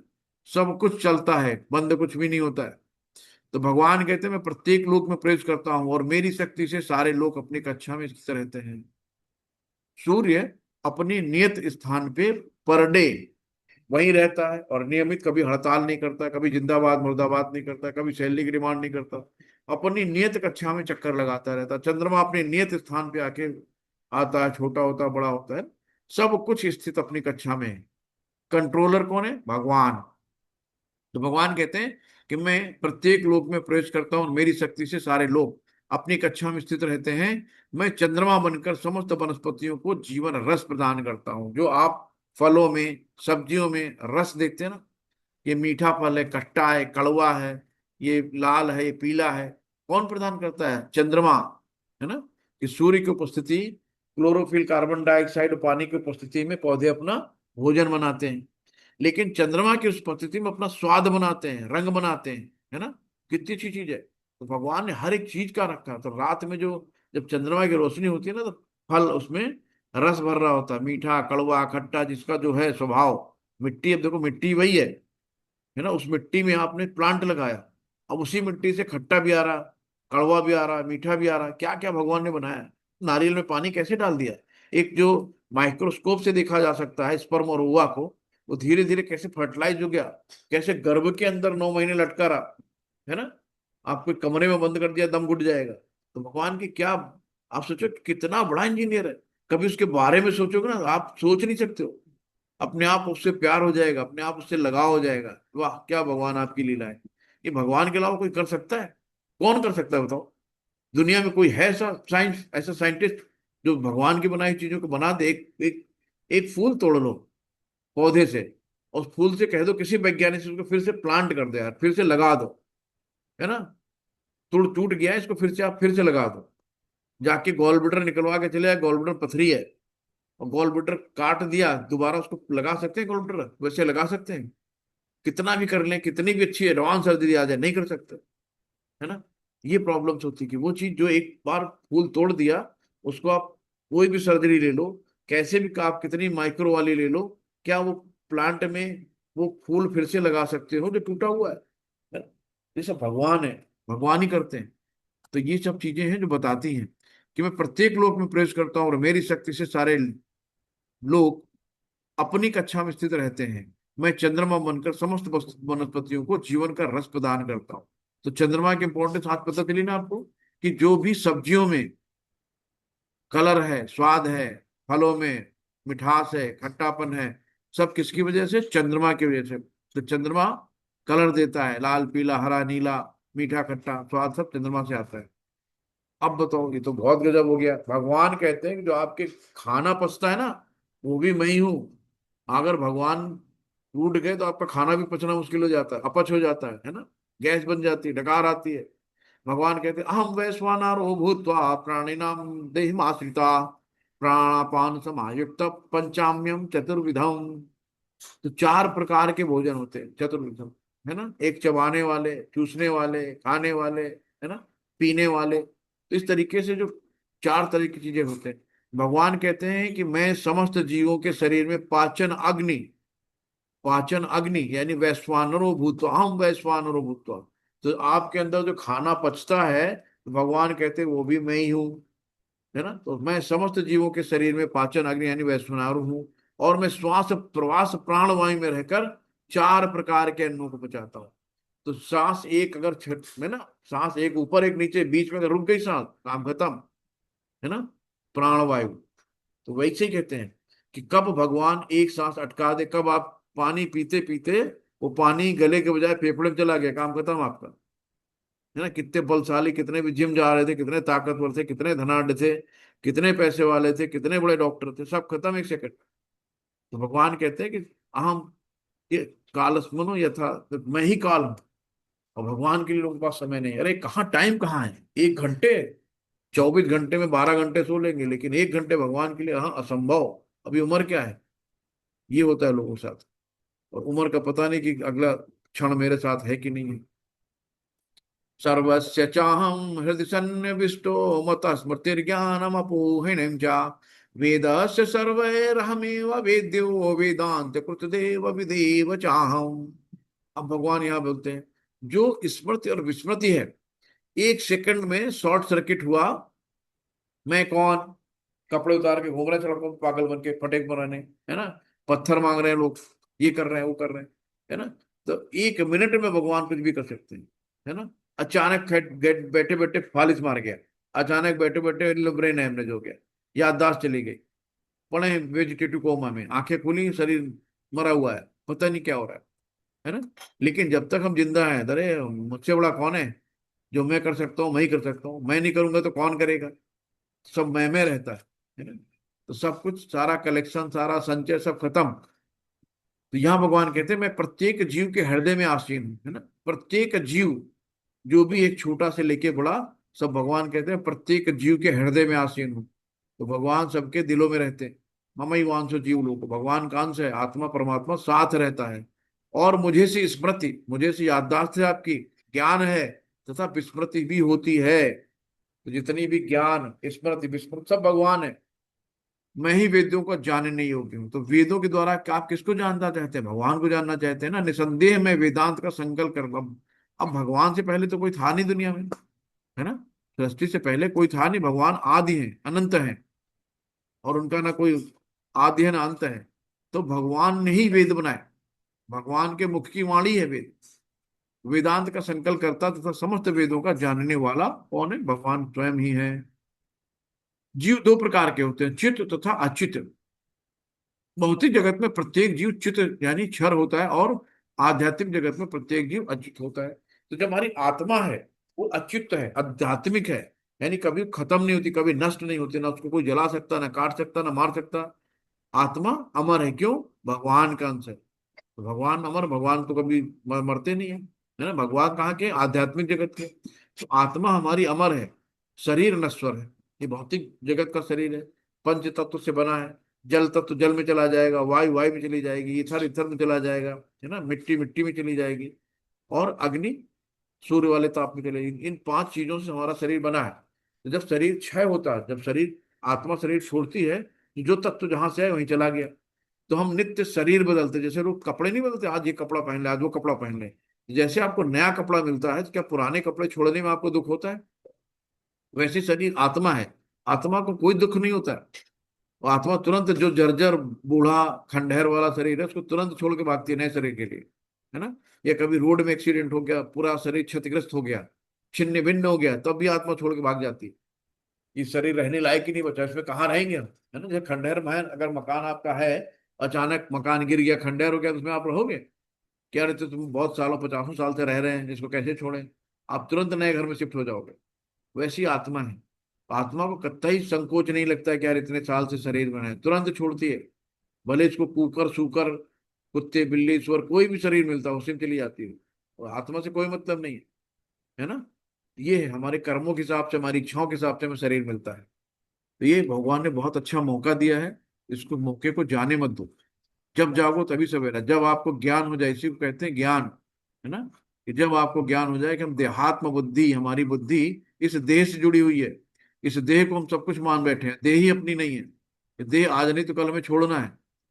तो हम इस देह से क्यों इतना प्यार करें, इस देह को हम कितना इतना क्यों सुख दें, है ना, कि बाद में सुख रोग हो। जितना सुख उतने रोग। तो जीवात्मा दो प्रकार का है, चित्त तथा अचित। भौतिक जगत में प्रत्येक जीव चित्त, यानी जो भौतिक जगत में जितना भी आपको आंखों से दिख रहा है भौतिक जगत में, है ना, आध्यात्मिक चीज को छोड़ के सब नश्वर है। और आध्यात्मिक जगत में प्रत्येक जीव अच्युत है, यानी कि जो कभी च्युत, यानी कभी खर्च नहीं होता, खत्म नहीं होता है ना। तो भौतिक चीजें नष्ट होने वाली हैं, आध्यात्मिक चीजें तो कभी नष्ट नहीं होती, शाश्वत होती हैं। इन दोनों के अतिरिक्त एक परम पुरुष परमात्मा है, जो साक्षात अविनाशी है, जो तीनों लोकों में प्रवेश करने करके उनका पालन करता है। अब यहाँ पे एक परम पुरुष, पुरुष के ऊपर परम पुरुष परमात्मा है, जो साक्षात अविनाशी, जिसका कभी नाश नहीं होता है, और जो तीनों लोकों में, है ना, तो तीनों लोकों में, आकाश पाताल और पृथ्वी लोक, जो तीनों लोक हैं, इन तीनों लोकों में प्रवेश करके उनका पालन करता है। पालन करता कौन है? भगवान श्री विष्णु। यस्माक्षरमतीतो हम अक्षरमादपि चोत्तम, यस्माक्षरमतीतो हम अक्षरादपि चोत्तम, अतो अस्मि लोके वेदे चा प्रथितः पुरुषोत्तम। श्रील प्रपात की जय। क्योंकि मैं क्षर, यानी कि क्षर और अक्षर, क्षर मतलब जिसका नाश हो जाए, नष्ट हो जाए, अक्षर मतलब जो नष्ट ना हो। तो भगवान कहते हैं कि मैं इन दोनों से परे हूं, और चूंकि मैं सर्वश्रेष्ठ हूं, अतएव मैं इस जगत में तथा वेदों में परम पुरुष के रूप में विख्यात हूं। भगवान को हम लोग क्या कहते हैं? परम ईश्वर, परमात्मा, है ना, परमेश्वर। तो परम पुरुष, तो पुरुषोत्तम, पुरुषों में उत्तम, तो यहीं से नाम आ गया पुरुषोत्तम, पुरुषों में उत्तम। तो भगवान पुरुषोत्तम, प्रतितः पुरुषोत्तम, तो यहीं से नाम ले लिया गया चैप्टर का। अब यहाँ पे देखो, भगवान सागर में विष्णु और क्या नाम, लक्ष्मी और विष्णु दोनों यहाँ बैठे हुए हैं। जितने भी देवी देवता, आप यहाँ देखो, गाय भी है, शंकर जी भी हैं, है ना, इंद्र भी हैं, जितने भी देवी देवता हैं, ये इनको केवल एक लिमिटेड मिला हुआ, ये भगवान तक नहीं पहुंच सकते। ये उस जो सागर है, क्षीर सागर, उस सागर से बाहर अनुनय विनय करते हैं। क्या करते हैं? भगवान से मांगने जाते हैं, तो भगवान इनको देते हैं। तो जो भी देवी देवता आपको देते हैं, वो लेते कहाँ से? भगवान से, है ना। एक कहानी थी कि एक राजा था, वो बहुत बांटता था, वो बहुत दानी था, दान देता था खूब। तो एक साधु पहुंचा तो कहते रहे, आप लाइन में लग जाओ बाबा जी, ये अभी भी पूजा वूजा करके आएंगे, बहुत दान करेंगे। तो राजा भाई दान करता रहता था, सब लेते रहते थे लाइन में लगा के। साधु ने बोला कि यार, ये लाता कहाँ से है? तो राजा के पीछे लग गए चुपचाप। तो राजा देखे गए भाई, वो हनुमान जी की पूजा करने, करके हनुमान जी से मांगते भाई हमारे दरबार से कोई खाली न जाए, अच्छी कृपा करो। तो हनुमान जी उनको सैंक्शन करते हैं। अच्छा, हनुमान जी कहाँ से लाते हैं? फिर वो हनुमान जी के पीछे लग गया। बोला हनुमान जी रामचंद्र जी की पूजा कर रहे हैं भैया, बस जो भी हमसे हमसे किसी की कोई उम्मीद हो, हम उसको पूरा करें, ऐसा वरदान दो। फिर बोले रामचंद्र जी कहाँ से लाते हैं? अरे तो चला विष्णु जी के पास चले गए। विष्णु जी कहाँ से ला रहे? कृष्ण जी के पास चले गए, है ना। तो बोले यार क्या वाया वाया लगे, सीधे कृष्ण के पास चलो ना।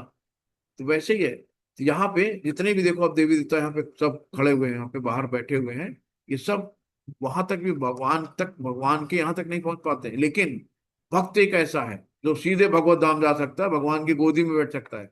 भक्त को इतनी पावर भगवान ने दे रखी है ना। देवताओं को इतनी पावर भी नहीं दे रखी कि वहां तक उनके घर के चौखट के बाहर ही रहते हैं, अंदर भी नहीं जा सकते। लेकिन भक्त या माफी जान आती यावन साथ में तत्वतः, कि भक्त ही भगवान के तत्वतः जान सकता है। इसलिए देवी देवता भी तरसते हैं कि बड़े भाग्य मानुष तन पाया, सुर दुर्लभ सदग्रंथन गाए, कि मनुष्य के रूप में ही हम भगवान के साथ नित्य लीलाएं, भगवान के साथ परमानेंट रह सकते हैं, जहां से फिर हमें वहां पे इस मृत्यु या दुखालय में नहीं आना पड़ेगा। यहाँ पे जन्म मृत्यु जरा व्याधि, तो जन्म लेता आदमी, उसकी मृत्यु होती है ना। जरा मतलब उसे बुढ़ापा भी आता है, व्याधि मतलब उसे कष्ट रोग भी होते हैं। इन चक्रों से छुट्टी मिल जाती है।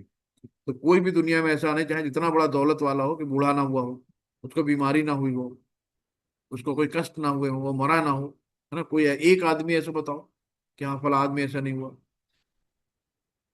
तो यहाँ पे देखो, नित्य भगवान का स्मरण, है ना।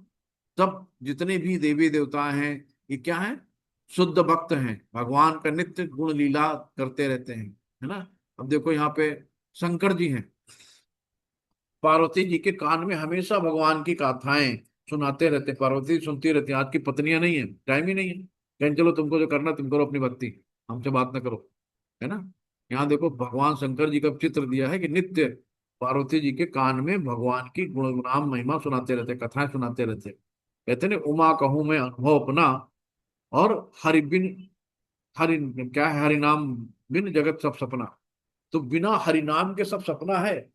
भगवान शंकर भी अपना अनुभव कह रहे हैं कि हरि का नाम, तो हरे नाम हरे नाम हरे नाम केवलम, तो सिर्फ हरि का ही नाम है और कुछ नहीं, इसके अलावा और कुछ नहीं, कुछ नहीं, कुछ नहीं। 3 बार बोला गया। यो मामेव सम्मूढ़ हो जानाति पुरुषोत्तमम, स सर्वविद भजति माम सर्वभावेन भारत। यहाँ पे भगवान फिर बता रहे हैं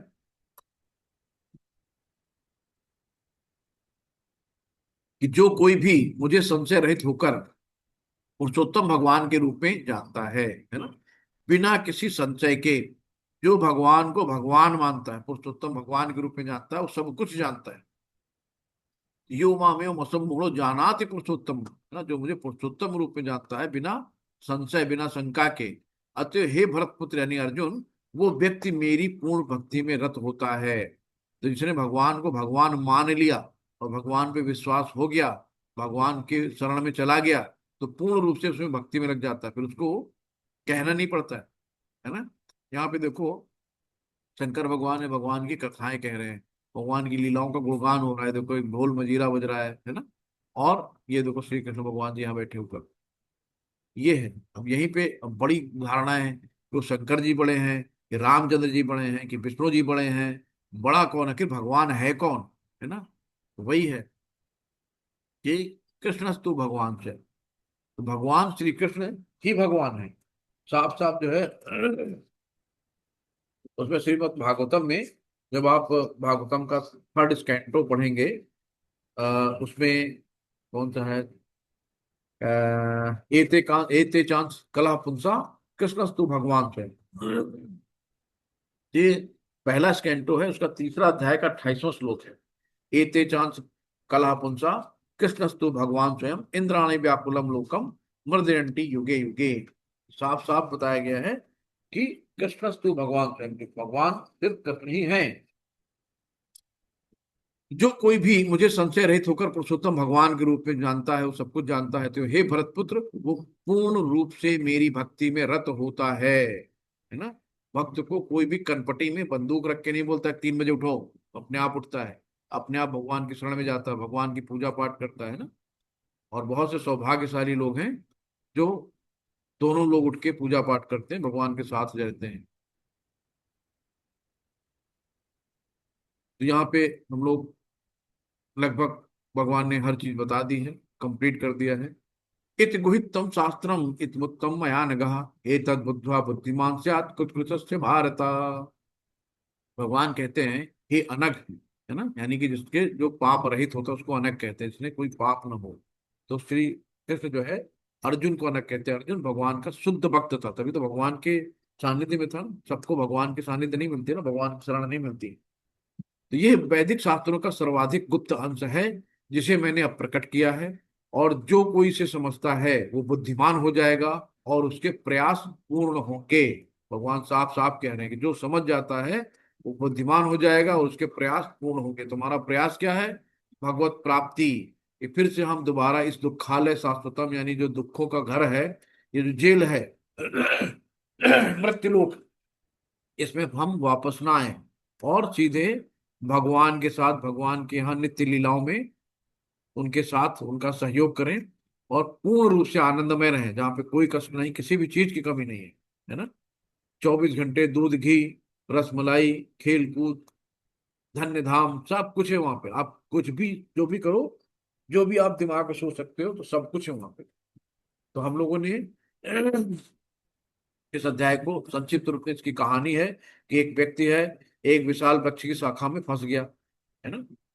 बहुत बड़ा वृक्ष है, उसी में एक व्यक्ति फंस गया और वो शाखाओं को ही सब कुछ समझने लगा, और उसी शाखाओं में खाना पीना सब उसी को मान लिया, है ना।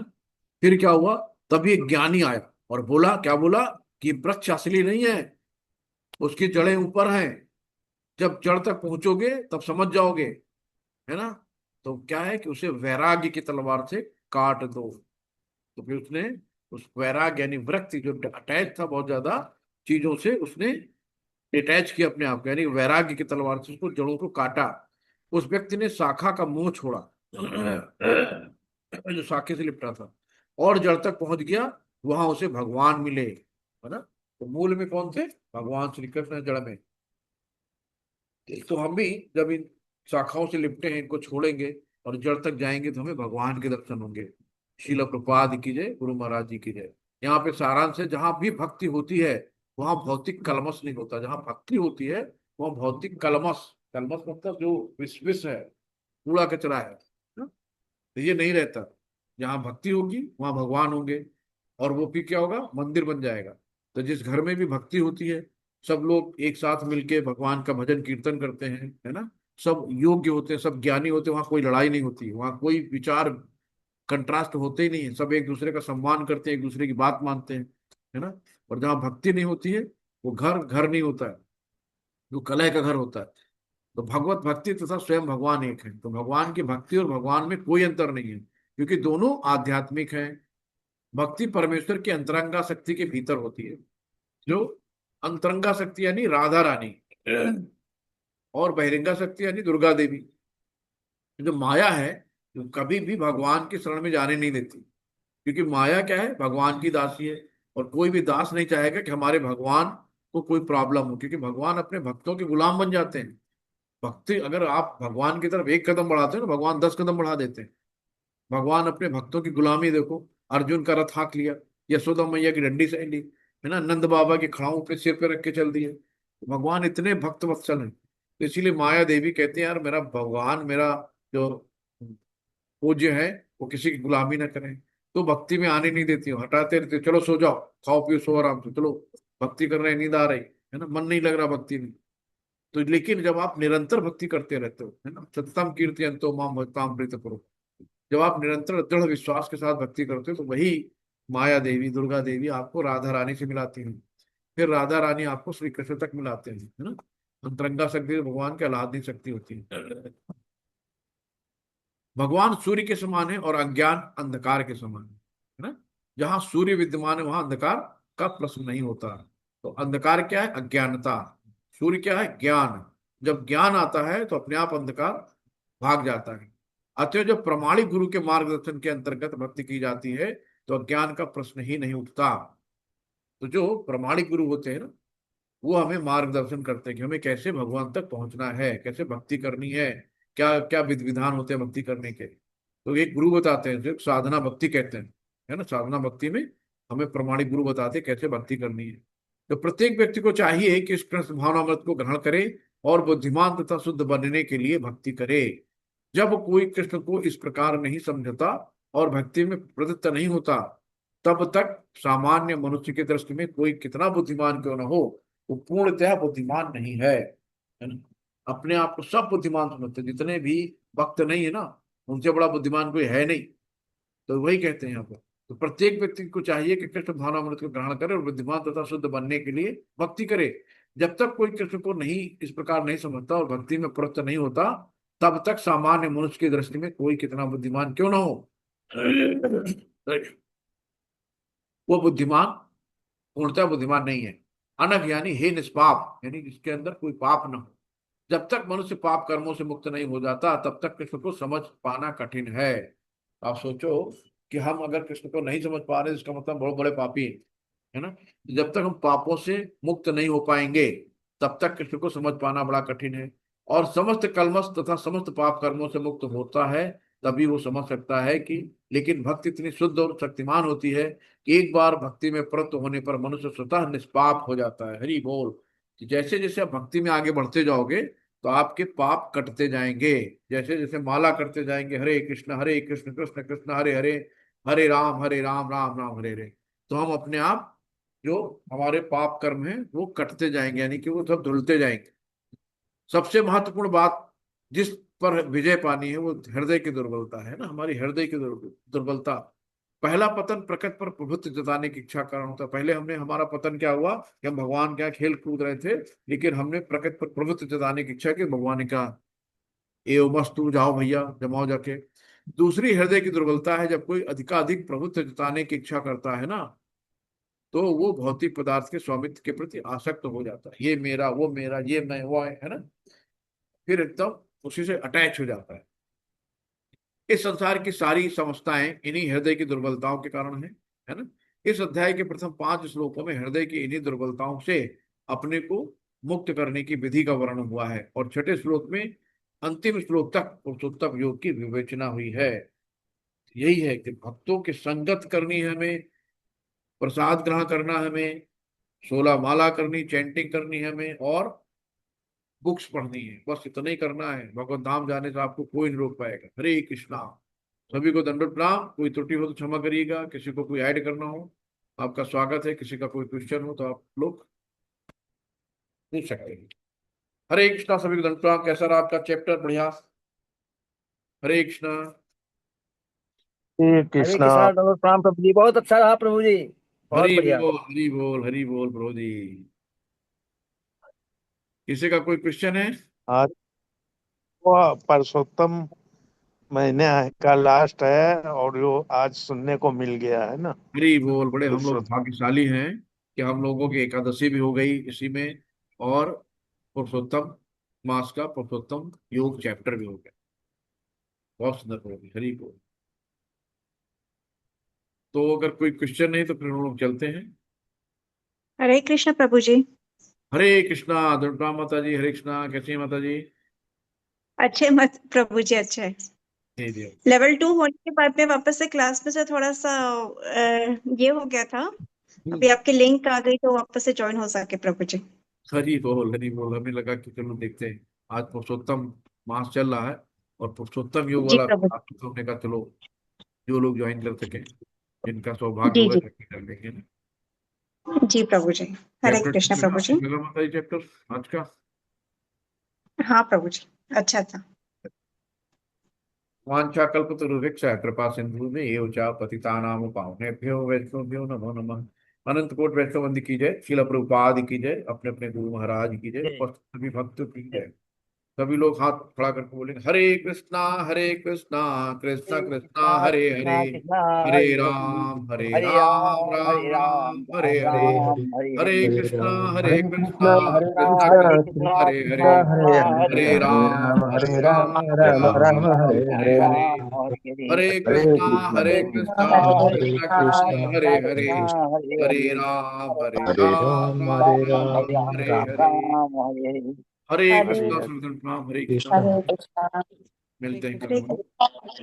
लास्ट 2 अध्याय और हैं, फिर आखिरी वाला कंक्लूजन हो गई।